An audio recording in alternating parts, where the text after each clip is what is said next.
So we have a team of airmen here helping at Galphin Auto Sports. They were hand-selected from their peers and their superiors, but now they can bring their expertise and put it into these cars. What we have is a fiberglass overlay that's gonna go over this and seal all this, so we were just trying to make clearance, so it really doesn't matter if we take out a little bit extra, as long as it gets covered up by the fiberglass cowl that goes on the inside. I'm gonna trade you sides, sir. And another way that ties into the job is, the whole idea is you don't want to take away structure that's gonna hold that aircraft together, because when they're going into G's and they're putting a lot of load and stress on the aircraft, you don't want it to crumple like a tin can. So it looks like here and here is good, but on the side maybe a little more trim. These custom car builds that we're doing, it totally relates to the aircraft work that I do.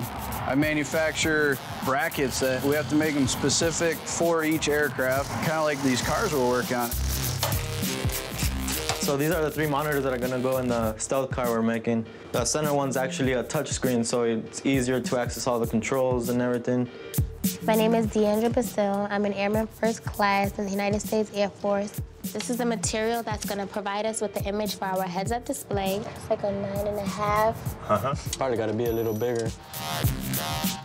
This week we have the airmen here helping us out on the cars. They've really been inspirational to the project. They've got a lot of insight. They got a lot of technology that we didn't know about. I joined the Air Force back in 1991, and I went to the Air Force really to learn and refine my skills as, being an electronic technician. Being able to give back to the Air Force was really, really important to me because they're the ones that started me doing what I do right now. One of the most important things that the Air Force instills in its people is teamwork. And that's what we're trying to instill here with these young men and women, is the teamwork between the Air Force, Galphin, the Airmen, Mad Mike, everybody come together to finalize this product.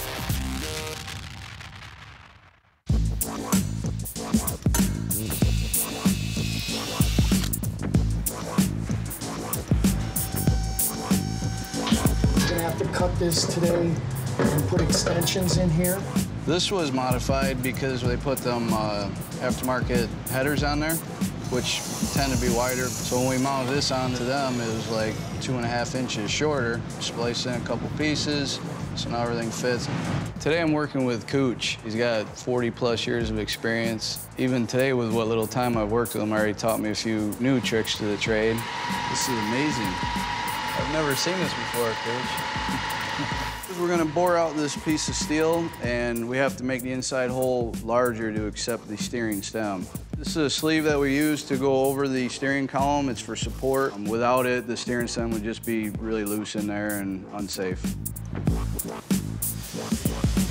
These cars need to be amazing, and they need to stand out, but what good is something if it's beautiful, but you move it 5 feet and it falls apart?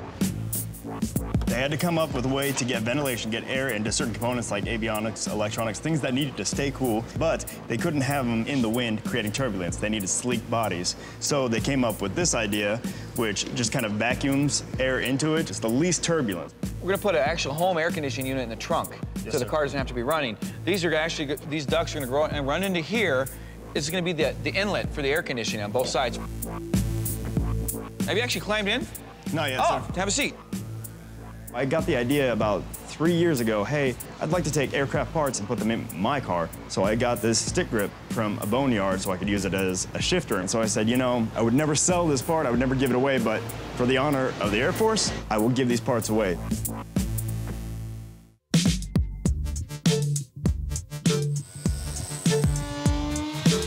All right, guys, what did you guys get done yesterday?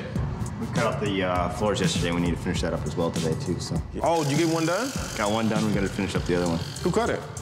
Cut it, Dave. Oh, Dave, man. Cooch, you gotta hook him up, man. Yeah, man, he does everything. Dee and Ortiz and myself, we're gonna be working on the Challenger, mapping out the system to charge your back batteries, just doing a whole bunch of layout. It all has to go together like a big puzzle. Let's see if this fits.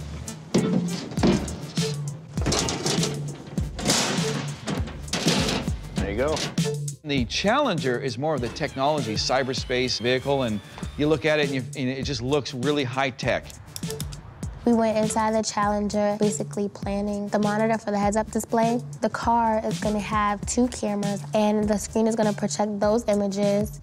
Dee is, I won't say she's as good as me, but She's pretty close. She's done some things that I've never seen before in my life. Money in the bank. Yep, now the floor panels are mounted in, we can get the seat put in. Well, from what I learned by watching these airmen these past couple weeks is they're out there working a little bit, trying to use their expertise and knowledge. They've got a little bit of everything that they put into these cars, and we're hoping that once everything is said and done and they see the final product, then they'll understand exactly what the purpose of this was and why we did it.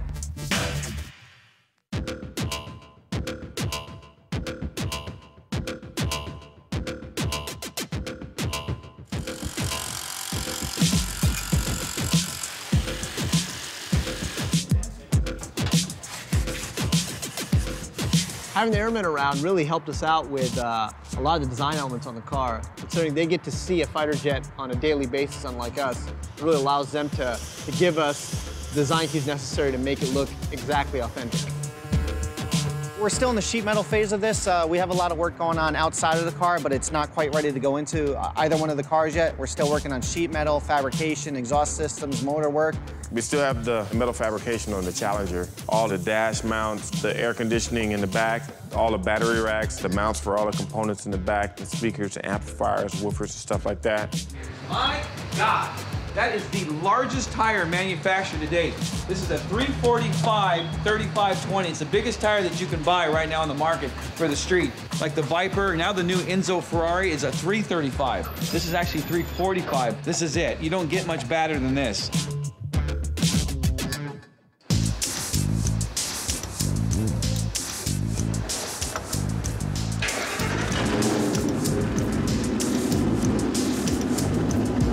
Well, basically what we did here is I finished up installing the cams, and I'm trying to make sure that everything's running properly. Hey, Greg, what are you doing, man? Hey, Mike, what do you think of this? Wow, man. I like that. What do you think of that? So far on the Mustang, we've got most of the wide body kit completely done on it. All the engine and performance modifications have all been done to the vehicle. A lot more horsepower, a lot louder, sounds aggressive. This is the sound of my dreams, man. I love this stuff. See, Mike likes wires, I like noise. Yeah! What still needs to be done on that Mustang, complete interior. We've only got the seat set in there. It's got to be actually fabricated. The dash, the gauges, the switches, the motorized steering wheel, the rest of the body kit's got to be painted and put on. A lot of the fabrication that is involved in building a car to make it look kind of like an aircraft is really complicated, actually. Obviously, you got to have everything look like a cockpit in the end. The car is going to have full wireless internet. It's going to have a full computer in there. They're going to actually have working aircraft gauges in the cars, whether it's turning the lights on the headlights, turning the dash lights on, making the audio work. It's all going to actually integrate with the Air Force style gauges. All new cars, they're like very high tech now. Everything's got to be done on a laptop and a computer. Actually, hopefully when the Air Force guys get here in a few days, they're going to help us with the electronics and the programming of the car. So what we did is we actually took the Challenger's front nose grille and brought it to the back element. Kind of gives the rear end a little more dimension. Instead of just having a flat, simple exhaust exit, we've eliminated the factory exhaust and now going to reroute it towards the top section. The wheels and tires on this car are the most unique things we've ever done. In fact, nobody's ever done this. And they're completely carbon fiber, one-piece solid. That's got to be done. The suspension's got to be done. The exhaust hasn't been done yet. Some of the biggest challenges we have right now, time. We're not going to put this thing together, and then these things are not going to work. This is a custom, one-off, high-tech project. You can't get this anywhere other than Galphin Auto Sports with the team of the Air Force. See, we couldn't have done this without the Air Force guys. Right now, we really need them. Without them, actually, I don't think I can get the car finished on time.